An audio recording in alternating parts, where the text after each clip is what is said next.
Assalamualaikum warahmatullahi wabarakatuh. Halo anak-anak hebat, berjumpa lagi dengan Bu Nana. Bagaimana kabar kalian hari ini? Semoga kalian selalu dalam keadaan sehat ya. Dan dalam melaksanakan segala aktivitas selalu diberi kemudahan dan kelancaran.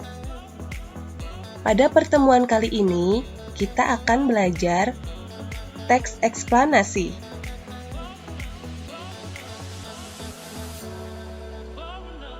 Teks eksplanasi adalah teks yang berisi tentang proses mengapa dan bagaimana suatu peristiwa alam, ilmu pengetahuan, sosial, budaya, dan lainnya bisa terjadi.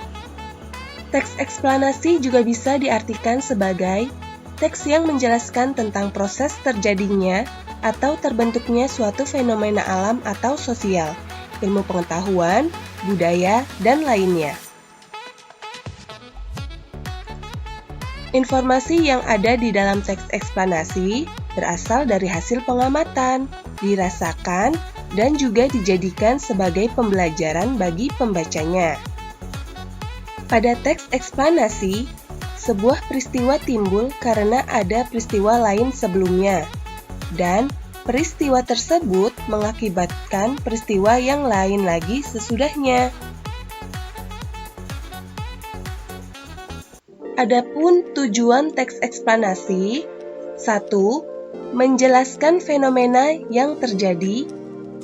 2. Menjelaskan sebab akibat suatu peristiwa.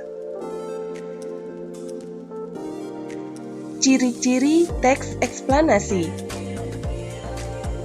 Yang pertama, strukturnya terdiri dari pernyataan umum, sebab akibat, dan interpretasi.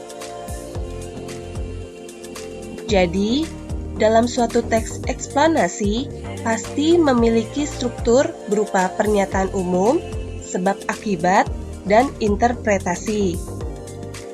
Pernyataan umum mengenai peristiwa yang terjadi ditopang dengan sebab akibat dan diinterpretasikan dengan analisa mengenai peristiwa tersebut sebagai kesimpulan terakhir untuk menegaskan.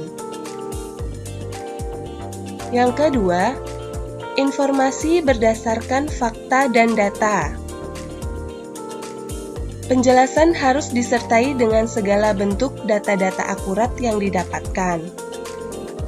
Data tersebut bisa diperoleh dari hasil penelitian, wawancara, observasi, ataupun dari referensi buku-buku, berita-berita, dan sejenisnya.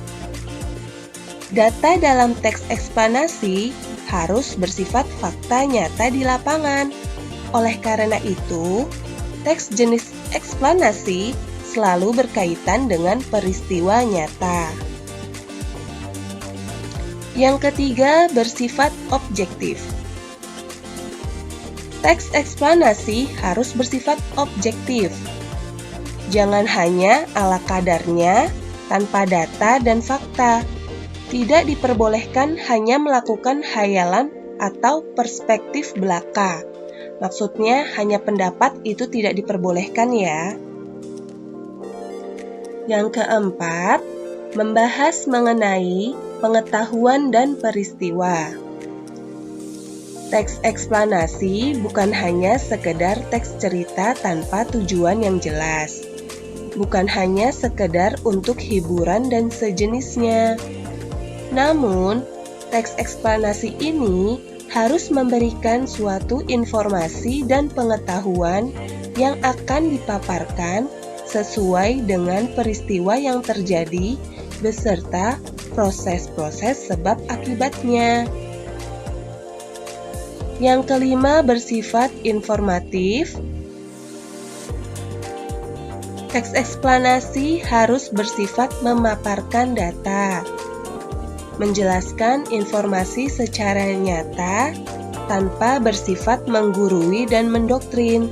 Jadi, dalam teks eksplanasi tidak boleh mempengaruhi pembaca agar percaya terhadap hal yang dibahas.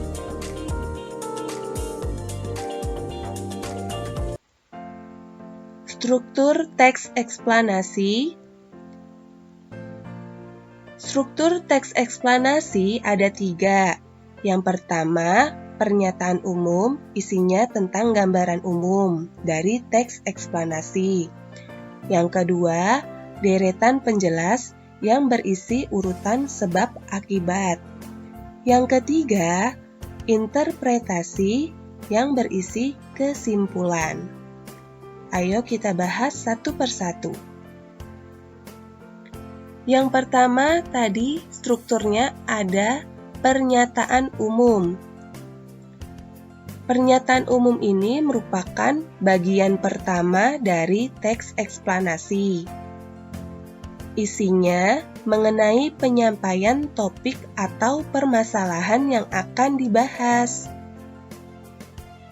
Bagian ini berisi gambaran mengenai apa dan mengapa fenomena tersebut bisa terjadi. Penulisan dari pernyataan umum ini harus menarik agar pembaca mau membaca teks eksplanasi tersebut hingga selesai. Struktur yang kedua yaitu deretan penjelas. Bagian ini sering juga disebut sebagai urutan sebab akibat dari suatu fenomena.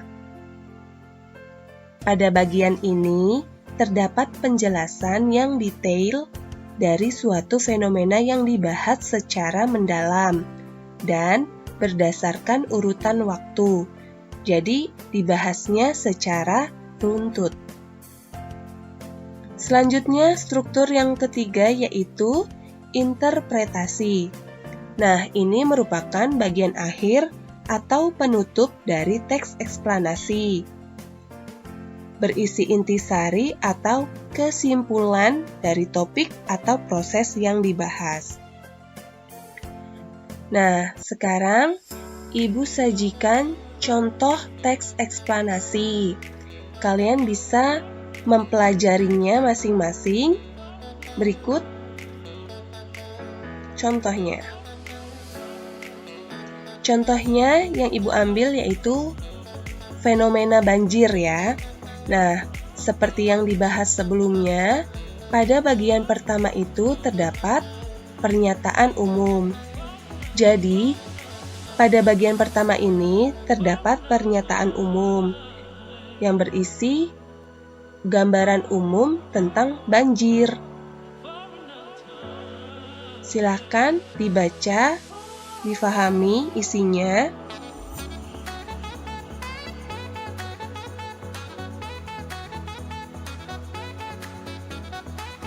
Kemudian, pada struktur kedua yaitu terdapat deretan penjelas ya, atau sebab akibat.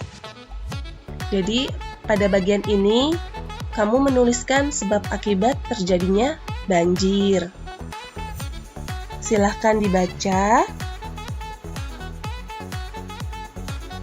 Di-pause videonya supaya kalian bisa membaca dengan jelas. Nah, bagian terakhir itu ada interpretasi ya. Nah, interpretasi ini merupakan kesimpulan dari teks eksplanasi ini.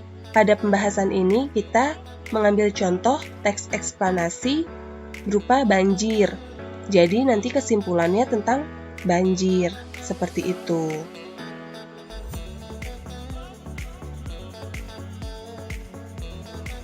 Baik anak-anak, kita sudah selesai mempelajari tentang teks eksplanasi beserta contohnya.